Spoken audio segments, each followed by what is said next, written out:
തപസ് കാലത്തിൻ്റെ ഇത്രയും ദിവസങ്ങൾ കഴിഞ്ഞുപോയി. April 20 Easter. ഇപ്പം ചോദിച്ചാലും കിട്ടും ഒരനുഗ്രഹം. ഈസ്റ്റർ ഗിഫ്റ്റ് കല്ലറ പിളർന്ന് പുറത്തു വരുന്ന ഉത്തിതനായ ഈശോയ്ക്ക് നമ്മുടെ ജീവിതത്തിൽ അസാധ്യമായൊരു കാര്യം ചെയ്യാൻ സാധിക്കും. തപസ് കാലത്തിന് ഇത്രയും ദിവസങ്ങൾ കഴിഞ്ഞു പോയില്ലേ? നന്നായിട്ട് ചിലവഴിച്ചവരുണ്ട്, നന്നായിട്ട് ചിലവഴിക്കാതെ പോയതുമുണ്ട്. സാരമില്ല, പോട്ടെ. ഇനിയുള്ള ദിവസങ്ങൾ ഒന്ന് നന്നായിട്ട് നമുക്ക് ചിലവഴിക്കാനായിട്ട് പരിശ്രമിക്കാം.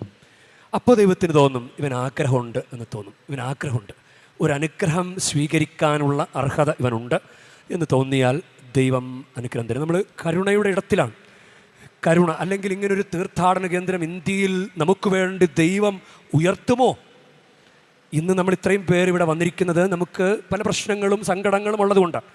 ഈ കരുണയുടെ ഭവനത്തിൽ നമുക്ക് ദൈവത്തിന് കാരുണ്യം ലഭിക്കട്ടെ.